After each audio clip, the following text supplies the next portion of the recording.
Setiap insan pasti merasa saat perpisahan terakhir. Dunia yang fana akan ditinggalkan, hanya amalan yang dibawa. Kalau kita bercakap pasal kematian, kita semua dah tahu dah. Setiap yang hidup pasti merasa mati. Sebab itulah aku suka mengambil satu petikan daripada seseorang yang amat menarik bagi aku untuk aku kongsikan bersama geng puaka. Dia katakan dalam hidup ni ada 3. Hiduplah kamu sehidup-hidupnya, kerana satu hari nanti kamu akan mati. Sayanglah seseorang sesuka hati kamu, kerana satu hari nanti kamu akan berpisah dengannya.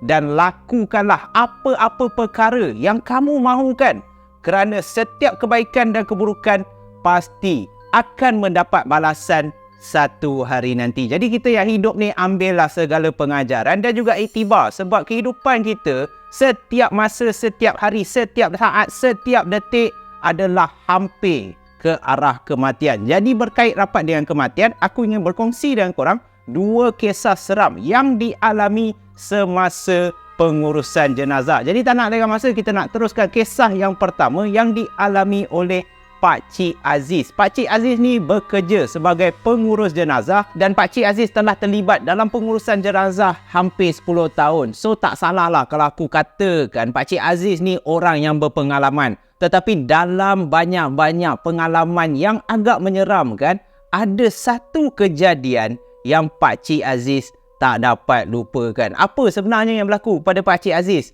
Jom aku kongsikan dengan korang satu kejadian yang melibatkan satu jenazah daripada Kedah ingin dibawa ke Bentong Pahang, guys.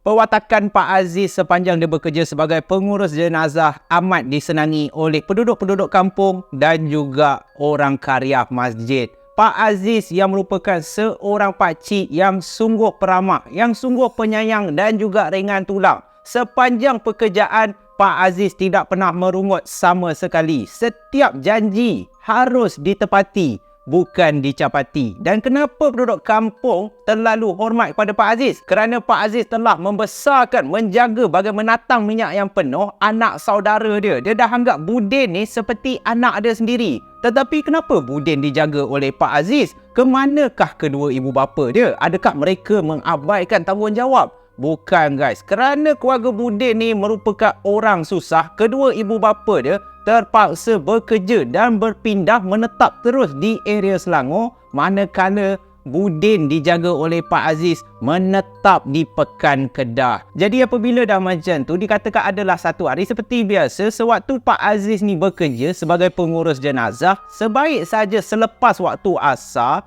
imam masjid mengatakan kepada Pak Aziz bahawa ada satu jenazah yang Pak Aziz ni ditugaskan untuk menghantar jenazah tersebut daripada Kedah ke Bentong Pahang. Lalu Pak Aziz pun macam biasalah perwatakan dia. Dia tak pernah nak menyusahkan sesiapa. Apa yang imam suruh, itulah yang dia buat. Walaupun pada masa tersebut usia Pak Aziz hampir menjangkau ke 50 tahun, tetapi dengan kudrat yang ada, dengan tenaga yang dipinjamkan oleh Allah Subhanahu Wa Taala, Pak Aziz ingin berbakti. Sisa-sisa hidup dia menghabiskan dengan bekerja sebagai pengurus jenazah. Tapi disebabkan perjalanan kali ini daripada Kedah ke Bentong Pahang tu memakan masa perjalanan yang agak panjang, lalu Pak Aziz pun meminta anak buah dia, anak saudara dia ni yang bernama Budin ni untuk temankan dia. Pada awalnya Budin ni tak macam Pak Aziz. Biasalah, walaupun Pak Aziz ni dah jaga dia,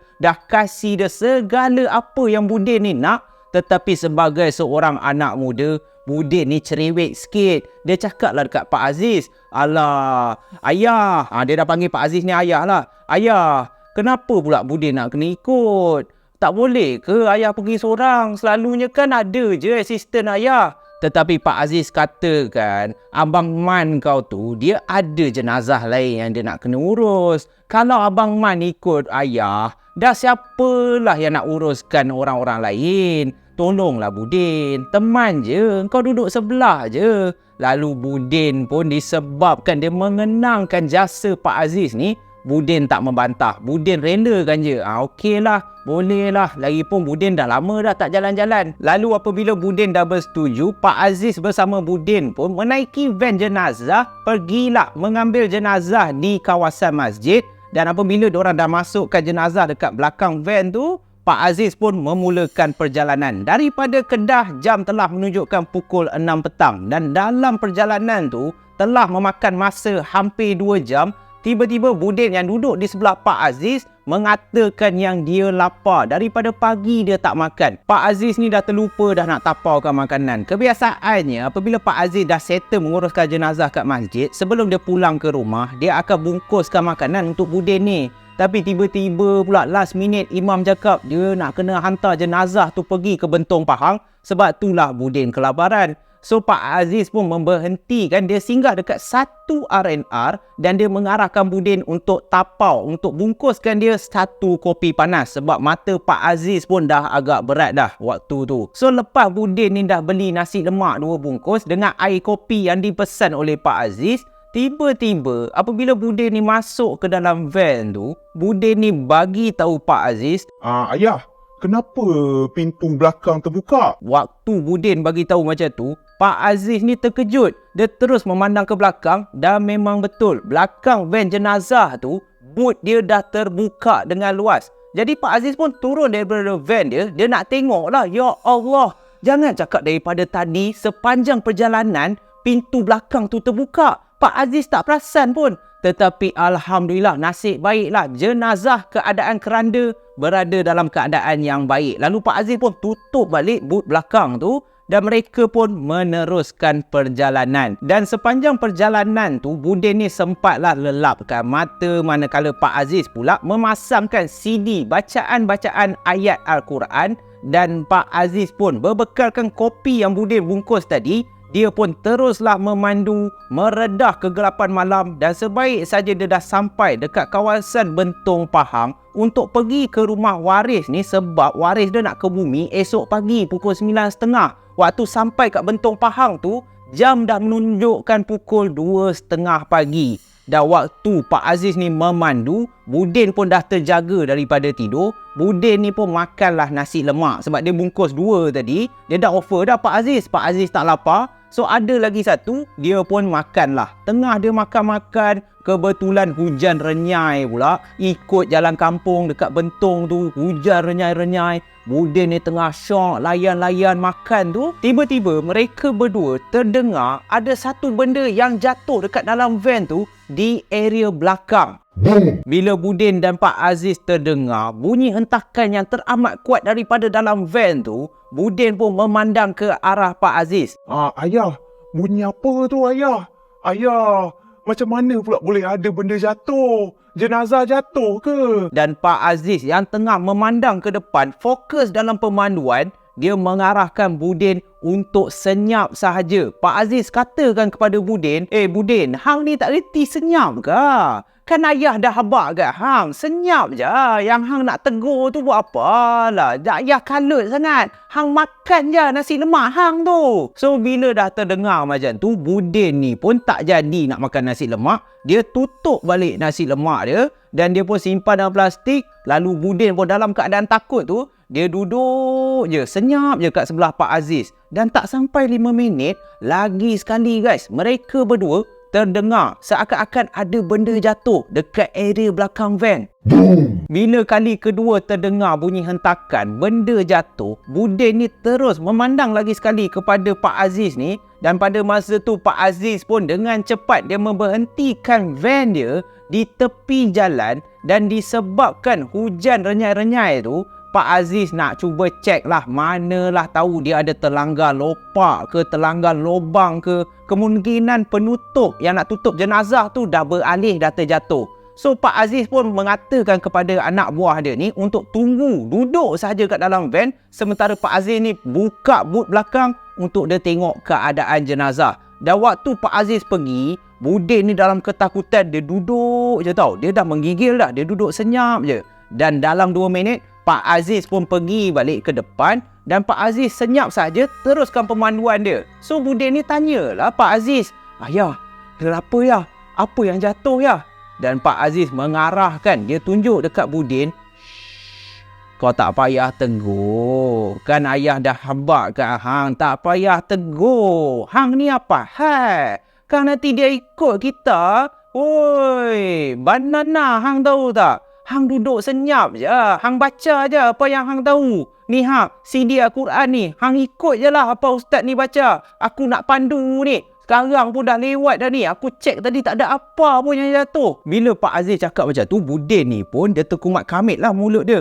Ikut bacaan ayat Al-Quran, CD yang Pak Aziz pasang tu. So waktu dia tengah baca, Pak Aziz pun tengah memandu dalam hujan renyai-renyai tu. Lebih kurang 10 minit, ini yang mengejutkan Pak Aziz dan juga Budin. Seakan-akan dilanda angin yang kuat, van jenazah yang dipandu oleh Pak Aziz ni bergegar ke kiri ke kanan dengan cukup laju. Pak Aziz pun hampir hilang kawalan.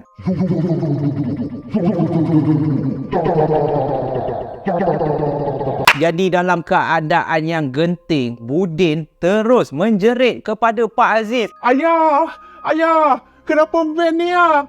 Ayah, kenapa van ni bergegar? Allahu Akbar, Allahu Akbar, Allahu Akbar. Pada masa yang sama, Pak Aziz pun mulut dia terkumat kamit membacakan apa yang dia tahu kerana sepanjang dia mengurus, menghantar jenazah ke satu lokasi, tidak pernah gangguan seteruk ni. So waktu Budin dan Pak Aziz berkumat kamit mulut membacakan ayat Al-Quran, mereka berdua terkejut apabila ada satu suara yang turut ikut diorang baca ayat Al-Quran, guys. Bismillahirrahmanirrahim. Alhamdulillahi Rabbil Alamin. Ar-Rahmanir-Rahim. Maliki Yawmiddin. Iyyaka na'budu wa iyyaka nasta'in. Seakan-akan tidak percaya, Pak Aziz tak lengah masa disebabkan dah terlalu takut. Van diorang masih bergegar. Ada pula suara yang tak tahu datang daripada mana. Ikut Budin dan Pak Aziz ni baca ayat Al-Fatihah, Pak Aziz pun terus memberhentikan van dia di tepi dan mereka berdua keluar daripada van tu. Dan apabila Budin dan Pak Aziz memandang ke arah van jenazah yang masih bergegar, betapa terkejutnya mereka apabila mereka dapati di atas van jenazah terdapatnya dua susuk tubuh pocong yang tengah sakan melompat dekat atas van Pak Aziz. Lompat, lompat, lompat, lompat. Kedua-dua pocong ni seakan-akan menari-nari dekat atas van tu. Sebab itulah van jenazah tu bergegar ke kiri ke kanan, ke kiri ke kanan. So bila Budin dah ternampak macam tu, dia terus memeluk Pak Aziz, tutup mata dia. Dan Pak Aziz pun dengan kekuatan yang ada, disebabkan ini satu amanah, nak tak nak dia kena hantar juga jenazah ni ke kawasan, ke perkampungan yang telah pun diarahkan oleh imam. Lalu Pak Aziz pun menadah tangan memohon pertolongan daripada Allah supaya permudahkanlah perjalanan mereka. Dan sebaik saja Pak Aziz telah pun selesai membaca doa, kedua-dua pocong yang tengah melompat-lompat terus gaib daripada pandangan. Dan Pak Aziz pun tak lengah masa terus mengarahkan Budin masuk balik ke dalam van untuk mereka selesaikan penghantaran jenazah ni. Sepanjang perjalanan, Pak Aziz masih lagi membacakan ayat-ayat Al-Quran, manakala Budin ni dah terketar-ketar. Dia sepanjang perjalanan tu tutup je muka dia, air mata dah mengalir-ngalir dah. Sebab ini merupakan pengalaman paranormal ataupun mistik yang pertama yang dialami oleh Budin. Budin tak pernah pun sangka yang dia akan ternampak dua ekor pocong tu, guys. Dan mereka pun meneruskan perjalanan menghantar jenazah tu ke rumah ahli keluarga. So sebaik saja dah sampai, alhamdulillah mereka sampai pun dalam pukul 4:30 pagi. Dan Pak Aziz meminta kepada ahli jenazah tu supaya menguruskan jenazah sebaik mungkin, manakala Pak Aziz terus sahaja pulang ke Kedah. Walaupun ahli keluarga jenazah tu telah pun cakap dekat Pak Aziz dan juga Budin ni, manalah tahu takut orang kepenatan kan. Lagi-lagi pula Pak Aziz ni dah berumur, dia orang offer lah, rehatlah dulu semalam. Tetapi mengenangkan tugas dan tanggungjawab yang dipikul oleh Pak Aziz ni, kalau dia tidur semalam dekat Bentong, katalah dekat kampung dia ada orang meninggal dan memerlukan perkhidmatan van jenazah, dah macam mana, tak ke menyusahkan pihak masjid pula. So Pak Aziz pun minta maaf dan ucapkan terima kasih kepada tuan rumah. Lalu Pak Aziz dengan Budin pun teruslah pulang ke Kedah guys. Dan sepanjang perjalanan tu tak ada apa yang berlaku, tetapi itulah pengalaman yang agak menyeramkan yang dialami oleh Pak Aziz sepanjang dia bertugas dalam bidang pengurusan jenazah. Jadi tak nak dengan masa, kita teruskan dengan kisah yang kedua, pengalaman seram yang dialami oleh keluarga Pak Ahmad sepanjang mereka menguruskan jenazah saudara mereka yang meninggal dunia kerana ada sesuatu yang telah berlaku. Jadi kalau korang dah tak sabar, ayo guys, kita teruskan dengan keseraman level pisang pada malam ni dengan kisah yang kedua. Kisah yang kedua yang aku nak berkongsi dengan korang berlaku kepada keluarga Pak Mat. Pak Mat ni dia menetap kat satu kampung. Aku tak nak bagi tahu kampung mana, di negeri Perak guys. Dan dekat rumah Pak Mat dia ada 4 orang. Isteri Pak Mat yang dipanggil Kak Tun, anak lelaki dia Adam, dan Adam ni ada seorang isteri yang bernama Eja. Jadi kehidupan Pak Mat sebagai pengurus jenazah kat kampung tu cukup membantu penduduk-penduduk kampung setiap kali ada kematian. Dan macam biasalah apabila ada kematian je, Pak Mat lah yang akan dipanggil oleh orang-orang kampung untuk menguruskan jenazah. Dan dekat kampung tu juga, selain daripada keluarga Pak Mat yang tinggal kat situ, ada juga salah seorang saudara Pak Mat yang dipanggil Fuad. Fuad ni dia tinggal seorang diri je. Dah lah tinggal seorang diri dekat ujung kampung. Keluarga dia semua menetap di area Perlis. Ui, kenapa jauh sangat? Kenapa Fuad ni boleh tinggal kat Perak? Sebab Fuad ni kelakuan dia tak berapa nak cantik. Setiap kali ada kes kecurian, kes pecah rumah, kes ragut, semua penduduk kampung dah tahu dah. Tak lain tak bukan, ini mesti dilakukan oleh si Fuad ni. Fuad ni memang dibenci oleh penduduk kampung. Lagi-lagi pula dia ni merupakan seorang penagih dadah. Untuk mendapatkan bekalan dadah, Fuad ni akan pergi pecah rumah, ragut orang. Tetapi disebabkan penduduk kampung semua fikir Fuad ni merupakan saudara kepada Pak Mat, sebab itulah diorang tak nak ambil tindakan. Diorang hanya sisihkan je Fuad ni. Itu pun dah kira baik dah. Dan bukannya Pak Mat abaikan Fuad, ada juga sekali-sekala. Bukan sekali-sekala, dah banyak kali dah Pak Mat, Adam pergi ke rumah si Fuad, tegur supaya Fuad ni berubah. Tapi setiap kali pergi kat rumah Fuad, bila dah tegur, Fuad ni jenis keras kepala. Dia marahnya balik Pak Mat. Alah Pak Mat, apa yang Pak Mat ni? Dah tua-tua pun nak sibuk hal saya. Saya bukan menyusahkan Pak Mat pun. Saya merompak pun untuk duit saya lah. Saya nak beli bekalan lah Pak Mat. Saya bukannya ada bunuh orang. Supaya Pak Mat balik lah. Saya kecoh sangat lah Pak Mat. Itulah yang terjadi setiap kali Pak Mat ni cuba menegur si Fuad ni untuk ubah kelakuan dia. Tapi end up kena maki, end up kena marah balik. So adalah satu hari selepas saja menunaikan solat Zuhur, Pak Mat didatangi oleh 2 orang penduduk kampung. Penduduk kampung ni dalam keadaan yang resah, dia cakap dekat Pak Mat, Pak Mat, Pak Mat, cepat Pak Mat. Kita kena pergi rumah Fuad. Kita kena pergi rumah Fuad. jadi bila macam tu Pak Mat ni dia jam lah. Kenapa ni? Cuba bawa bertenang. Apa yang jadi kat Fuad? Kenapa yang korang ni menggelabar sangat? Dan betapa terkejutnya Pak Mat apabila Pak Mat ikut 2 pemuda kampung ni pergi ke rumah Fuad. Dekat rumah Fuad tu, kawasan perkarangan rumah tu dah ramai dah. Semua penduduk kampung dah berkumpul dah. So Pak Mat ni lagilah pelik. Apa yang semua berkumpul kat rumah Fuad ni? Bila Pak Mat masuk je, sayu terus. Air mata Pak Mat ni terus menitis sebab dia nampak keadaan Fuad yang terbaring telah pun dihurung oleh lalat. Rupa-rupanya penduduk kampung menjumpai Fuad telah pun mati di dalam rumah dia hampir 2 hari guys. Dan Pak Mat dia rasa kesal sebabkan Fuad ni saudara dia. Dia letakkan kesalahan tu dekat diri dia. Kalaulah aku setiap hari menjenguk Fuad, kalaulah aku cuba juga menegur dia setiap hari, kemungkinan Fuad tidak akan meninggal seorang diri. yang penduduk kampung tahu Fuad ni dah meninggal pun disebabkan setiap kali orang kampung lalu depan rumah Fuad ni, diorang boleh terbau busuk, diorang boleh terbau bangkai tau. So bila penduduk kampung tengok, lah Fuad dah mati 2 hari dah. So bila dah macam tu, ketua kampung yang dikenali sebagai Jaafar, Pakcik Jaafar dia pun jumpalah Pak Mat untuk tanyakan Pak Mat, so sekarang ni macam mana, siapa yang nak uruskan Fuad ni? Takkan nak uruskan dekat rumah dia? Rumah dia dah lah kotor, semua penduduk kampung, tak tahan lah bau busuk ni.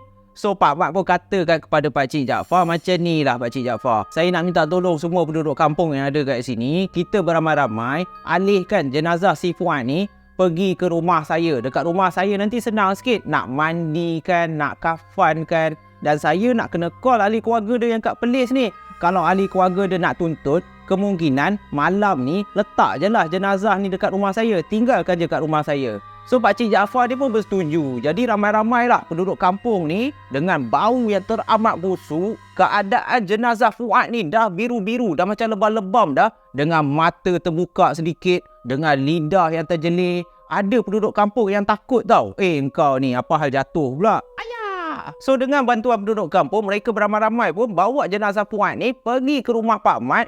Dan dekat rumah Pak Mat lah, semua orang mandikan jenazah Fuad, lepas tu kafankan, dan akhirnya jenazah Fuad diletakkan di area ruang tamu. Dan alhamdulillah, disebabkan Pak Mat ni cukup dikenali oleh semua penduduk kampung, jadi penduduk kampung semua pergilah dekat rumah Pak Mat untuk sedekahkan bacaan Yasin buat arwah si Fuad. Jadi tengah baca-baca tu, lepas dah ambil bacaan Yasin, lepas dah ambil buat talqin, mereka pun dihidangkanlah makanan-makanan ringan. Dan penduduk kampung yang lain pun dah mula bersurai. Semua dah balik dah. Pada masa tu pun jam dah menunjukkan pukul 8 malam. Jadi bila semua penduduk kampung dah balik, Adam ni pun jumpalah ayah dia. Dan Adam pun tanyalah kan, ayah, jenazah ni nak berapa lama tinggal dekat rumah kita ni? Keluarga arwah yang dekat Perlis datang ke ya?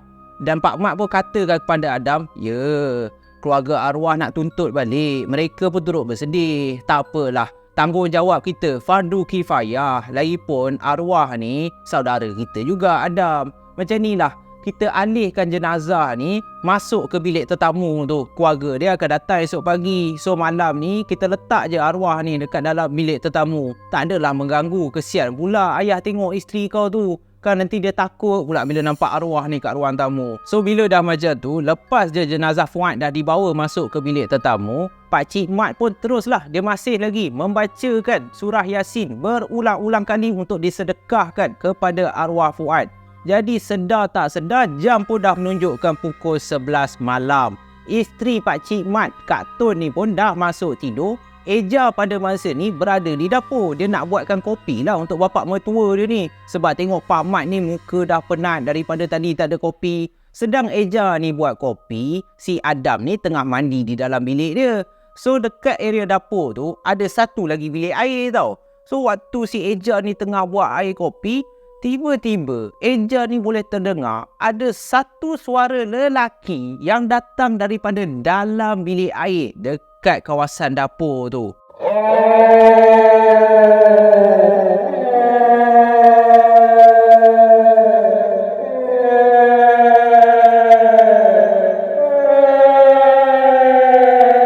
Bila Eja terdengar suara lelaki mengerang dalam tandas tu, Eja yang tengah buat kopi ni, dia pun terhenti buat kopi. Dia terus mengalihkan pandangan dia memandang ke arah pintu tandas. Dan waktu ni lah Eja dah mula rasa meremang. Sebab nak kata Pak Mat tengah baca Yasin dekat depan tu, Eja ni masih boleh dengar lagi. Dan nak katakan itu suami dia si Adam mandi dekat dalam bilik air lagi satu. Kalau dah macam tu, dekat dalam rumah tu hanya ada 2 orang je lelaki. Siapa yang tengah mengerang dalam bilik air tu?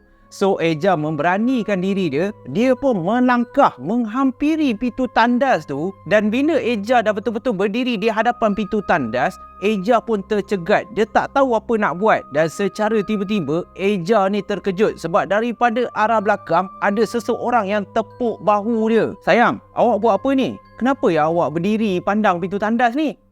Ada apa dekat dalam tandas ni? Lalu Eja pun tersentak. Dia terus memandang ke arah belakang. Dan rupa-rupanya yang tepuk bahu dia adalah laki dia si Adam ni. Adam ni baru lepas mandi. So Eja ni katalah kan kepada Adam. Sayang, tadi I dengar ada suara lelaki. Ada suara lelaki mengerang dalam tandas ni. So bila Adam dengar yang isteri dia cakap macam tu, suara lelaki, siapa pula yang ada kat dalam tandas? Lalu Adam pun tak lengah masa, dia pun tolaklah pintu tandas tu secara perlahan dan rupa-rupanya dekat dalam tandas tak ada orang pun. Eja ni lagi terkejut lah. Tak mungkin tak ada orang. Memang dia dengar ada suara seorang lelaki menjerit, mengerang dekat dalam tandas. Macam mana boleh tak ada orang? Dan Adam menenangkan isteri dia. Dia tak naklah takutkan isteri dia. Dia cakap dekat Eja, kemungkinan awak ni terlalu penat. Dah lah, awak pergilah buat kopi tu. Lepas tu awak pergi masuk tidur. So Eja ni pun tak nak fikir banyak. Kemungkinan betul lah cakap laki dia. Disebabkan hari tu penat dah. Dia melayan penduduk-penduduk kampung yang datang untuk ziarah arwah si Fuad ni. Mungkin sebab itulah dia terdengar benda-benda yang pelik. Dia terdengar benda yang bukan-bukan. So Eja ni sambung buat kopi. Dan lepas dia dah hidangkan kopi tu untuk Pak Mat, Eja dan Adam masuklah ke dalam bilik untuk rehatkan diri. Jadi Pak Mat yang tengah duduk kat ruang tamu sambil menghirup kopi panas, Pak Mat pun terus sedekahkan bacaan Yasin untuk arwah si Fuad dan sedar tak sedar jam pun menunjukkan pukul 1 pagi. Jadi bila dah pukul 1 pagi, Pak Mat ni pun mata dia dah kepenatan. Dia pun masuklah tidur di dalam bilik dia. So sebab tu Pak Mat ni sedang lena tidur. Dalam pukul 2 pagi, Pak Mat ni tersedar. Dia terbangun daripada tidur dia sebab dia terdengar seakan-akan ada benda jatuh. Datangnya daripada bilik tetamu. Bilik tetamu ni betul-betul di sebelah bilik Pak Mat. So bila Pak Mat ni terjaga, dia bingkas bangun daripada katil dia. Dia pergilah ke bilik tetamu. Dia nak tengok apa benda yang bunyi kuat tadi tu. So bila dia masuk bilik tetamu, dia tengok arwah masih lagi dalam keranda, dalam keadaan elok, tak ada apa pun. Dan bila dia cek sekeliling dalam bilik tetamu tu, Pak Mat tak jumpa pun daripada mana datang bunyi hentakan tadi ni. Jadi selepas Pak Mat ni dah puas memerhatikan keadaan dalam bilik tu, semuanya okey, Pak Mat pun sambunglah tidur. Tapi tak lama pun, Pak Mat sambung tidur dalam pukul 2.45 pagi. Lagi sekali Pak Mat terjaga sebab kali ni dia boleh terdengar seakan-akan bunyi hentakan yang kuat.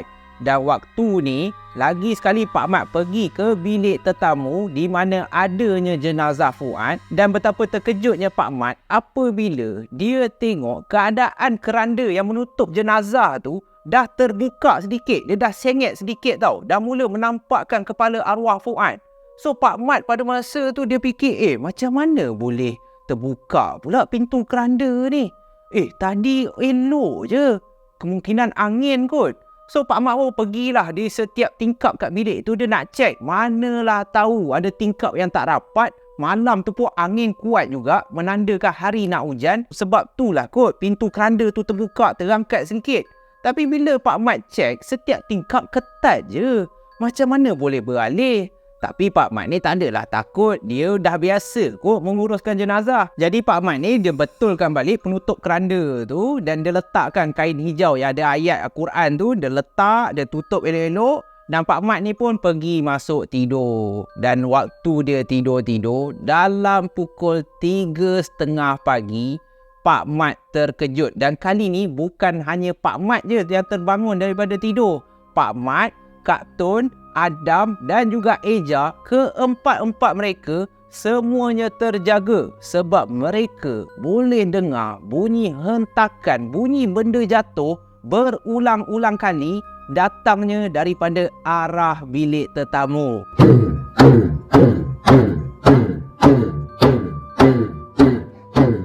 Sebaik saja mereka semua dikejutkan dengan bunyi hentakan yang berkali-kali datangnya daripada arah bilik tetamu tu, Pak Cik Mat, Kak Tun, Adam dan juga Kak Eja keluar daripada bilik dan mereka berkumpul di area ruang tamu. Pada masa ni, Eja dan juga Kak Tun dah berpelukan. Mereka semua dah takut dah. Adam pun cakapkan dekat Pak Mat, "Ayah, apa yang kita kena buat sekarang ya? Siapa yang entak-entak dekat dalam bilik tetamu tu ya?" Bila Pak Mat ni tengok seluruh ahli keluarga dia dah takut, Pak Mat ni pun cepat-cepat ambil surah Yasin dan dia mengarahkan Adam, Eja dan juga Kak Tun untuk duduk kat ruang tamu tu, teruskan baca Yasin. Dan waktu diorang tengah baca Yasin berulang-ulang kali, bunyi hentakan tu masih kedengaran lagi. Jadi Pak Mat ni rasa ni tak boleh jadi ni. Gangguan ni makin teruk. Lalu Pak Mat pun ambil lah radio, dia masukkan CD bacaan ayat Al-Quran. Lalu Pak Mat pun pasanglah radio tu sekuat-kuat yang boleh. Dan mereka pun masih lagi meneruskan bacaan Yasin berulang-ulang kali. Jadi kedengaran bergemalah dekat dalam rumah Pak Mat. Bunyi hentakan, bunyi bacaan ayat-ayat Al-Quran. Dan dalam 5 minit, tiba-tiba seluruh rumah Pak Mat blackout guys. Bekalan elektrik tiba-tiba terputus. Jadi radio yang tengah berkumandang ayat Quran tu dah terhenti dan seluruh rumah dalam keadaan gelap. Eja dan juga Kak Tun dah menangis-nangis sambil berpelukan. Manakala Adam pula pergi ambil lampu suluh dan dia terus tanya kepada Pak Mat, "Ayah, sekarang ni macam mana ya? Lampu dah terpadam ni. Apa yang kita kena buat?" Dan Pak Mat pun mengarahkan Adam supaya teman dia pergi tengok dekat dalam bilik tetamu tu apa sebenarnya yang berlaku. Dan Adam ni pun berdiri di belakang Pak Mat. Pak Mat pun buka pintu bilik tetamu. Dan pada masa ni, alangkah terkejutnya Adam dan juga Pak Mat apabila diorang nampak arwah Fuad yang pada asalnya berada dalam keranda jenazah tu, secara tiba-tiba penutup keranda tu dah terbuka dan jenazah Fuad yang tadinya baring di atas keranda sekarang dah berubah tempat. Jenazah Fuad baring di atas lantai dekat dalam bilik tetamu. Dengan keadaan yang mengejutkan, Pak Mat pun cepat-cepat mengarahkan Adam ni dalam keadaan rumah yang gelap untuk alih balik jenazah, angkat balik, masuk ke dalam keranda dan mereka pun tutup balik keranda tu. Jadi Pak Mat pun ajak Adam ni untuk keluar daripada bilik tu. Dan bila diorang berdiri kat ruang tamu, tiba-tiba lagi sekali mereka dikejutkan dengan satu suara lelaki yang sedang mengerang seakan-akan dalam kesakitan, datangnya daripada dalam bilik air yang terletak dekat area dapur guys.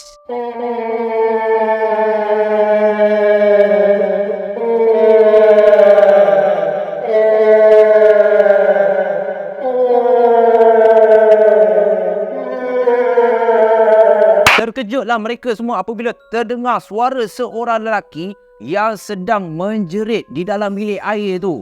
Dan Adam masih lagi menyuluh ke arah pintu tandas, manakala Pak Mat mulut dia terkumat kamit membacakan surah yang dia tahu. Dan pada masa ni, sewaktu lampu suluh Adam tepat menyuluh ke arah pintu tandas, mereka semua nampak yang pintu tandas tu terbuka secara perlahan-lahan. Apabila pintu tandas tu terbuka, di sebalik pintu tandas tu adanya satu kelibat pocong yang sedang menjenguk daripada dalam tandas memandang ke arah mereka berempat yang berada di ruang tamu. Muka pocong ni yang hitam, mata putih yang menyala seakan-akan berkilau, tepat memandang ke arah Pak Mat, Adam, Eja dan juga Kak Tun yang sedang dalam ketakutan. Adam terkejut, terketar-ketar apabila dia ternampak kelibat pocong yang mengendap daripada dalam tandas tu. Lalu Adam pun memandang ke arah Pak Mat. Mulut Pak Mat makin kuat membacakan apa saja surah yang dia tahu. Dan alhamdulillah, tak lama lepas tu bekalan elektrik kembali terang balik. Rumah diorang yang gelap tadi dah terang balik dan kelibat pocong tu pun hilang daripada pandangan. Jadi pada masa ni Pak Mat tak lengah masa, dia terus mengarahkan Eja, Adam dan juga isteri dia Kak Tun untuk masuk ke dalam bilik utama, duduk diam sementara Pak Mat di area ruang tamu tu dia mengazankan laungan azan di setiap penjuru rumah. Dan sebaik saja Pak Mat selesai melaungkan azan, lagi sekali kedengaran daripada dalam bilik tetamu bunyi hentakan yang kuat. Bunyi itu kembali bergema balik. Disebabkan gangguan tu masih lagi berlaku, Pak Mat pun duduk bersila di area ruang tamu. Lalu Pak Mat pun terus membacakan Yasin sehinggalah berkumandangnya azan subuh. Bila azan subuh, barulah bunyi hentakan yang datang daripada bilik tetamu tu berhenti. So bila dah berhenti, Pak Mat pun menunaikan solat subuh bersama ahli keluarga dia yang lain. Dan selepas menunaikan solat subuh dalam pukul 6 pagi, keluarga Pak Mat dikunjungi oleh ahli keluarga si Fuad ni untuk membawa jenazah Fuad pulang ke Perlis untuk disemadikan, untuk dikebumikan lah. Jadi sepanjang Pak Mat berjumpa dengan ahli keluarga si Fuad yang lain ni, Pak Mat bagi tahu Adam, jangan sesekali kau ceritakan apa yang berlaku malam tadi. Ayah tak nak menimbulkan sebarang fitnah buat arwah yang telah meninggal dunia. Kita yang masih hidup ni, kita mohon kepada Allah semoga arwah diampunkan segala dosa dan ditempatkan di kalangan orang-orang yang beriman. Jadi itulah pengalaman seram yang dialami oleh keluarga Pak Mat sepanjang mereka menjaga arwah Fuad. Gangguan, hoi, lain macam punya level. Kalau aku jadi Adam tu, aku rasa aku dah lari dah, pergi masuk kereta, lepak dekat bandar. Hoi, nampak pocong kat dalam tandas lah, bunyi hentakan jenazah boleh beralih banana, Mat. So itu saja kisah pada malam ni, 2 kisah berkenaan jenazah. Aku harap korang terhibur dan ambil segala pengajaran. Kita yang masih hidup, ingat guys, lakukanlah amal kebajikan, kumpulkanlah seberapa banyak pahala, kerana dunia ni tempat persinggahan, akhiratlah alam yang nyata, dunia kita yang sebenar. Jadi kalau korang suka dengan kisah malam ni, korang boleh tekan button like dan jangan lupa tekan button subscribe, tanda sokongan. Kalau korang tak suka, korang boleh tekan button dislike dan tinggalkanlah apa-apa komen. Semoga korang happy dan ceria-ceria selalu. Kita jumpa lagi dalam malam poker yang akan datang. Stay safe, stay healthy guys. Bye-bye. Setiap insan pasti merasa saat perpisahan terakhir, dunia yang fana akan ditinggalkan, hanya amalan yang dibawa. Ding ding ding, sekujur tubuh berselimut putih.